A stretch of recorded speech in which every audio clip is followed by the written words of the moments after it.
Hi friends, அனைவருக்கும் வணக்கம். இது உங்கள் அலெக்ஸ். இன்னைக்கு நம்ம நிற்கிற இடம் எங்கன்னு பார்த்தீங்கன்னா, திருமுல்லை வாயிலில் பச்சையம்மன் கோயில்கிட்ட நிற்கிறோம். இந்த லொக்கேஷன்லேருந்து ஒரு 10 மினிட்ஸ் டிரைவில் நம்ம வந்து பொத்தூருங்கிற லொக்கேஷன் ரீச் பண்ணிக்கலாம்.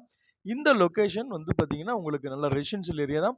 பஸ் போகிற ரூட்ல இருந்து ஒரு 4வது பிளாட் இந்த பிளாட் சேல்ஸ்க்கு வந்திருக்கு. இது வந்து பார்த்தீங்கன்னா 40க்கு 60ங்கிற சைஸு. ஒரு கிரவுண்ட் இருக்கு. ஒரு 24 அடி ரோட்ல இருக்கு. பக்கத்துல வீடுகள் எல்லாமே நெருக்கமா இருக்கு. ஒரு சைடுல கூட பக்கத்துலயே வீடு வரும். இது 20க்கு 60, 20க்கு 60 கூட சைஸ் பிரிச்சு கொடுக்க ரெடி. இது வந்து பெர் ஸ்கொயர் ஃபீட் ரேட் வந்து 2350, 2350 சொல்லி நெகோஷியபிள் பண்ணி தரேன்னு சொல்லியிருக்காங்க. அரை கிரவுண்டு வாங்கினீங்கன்னா 28,20,000 வரும். ஒரு கிரவுண்டுனா 56,40,000 வரும். டோட்டலாக அரை கிரவுண்டுனா ஒரு 30 லட்சத்துக்குள்ள அடங்கிரும். கூட ஒரு 20 லட்சம் போட்டிங்கன்னா ஒரு 50 லட்சத்துல நமக்கு பிடிச்ச மாதிரி அழகான வீடு கட்டிக்கிடலாம். இந்த ப்ராப்பர்ட்டி உங்களுக்கு பிடிச்சிருந்தா ஸ்க்ரீனில் கொடுத்த நம்பருக்கு கால் பண்ணுங்க. இது பட்டா ஆன்லைனோட இருக்குது. ஹவுசிங் லோன் வேணாலும் பண்ணி கொடுக்குறோம். Thank you viewers. Bye. Take care.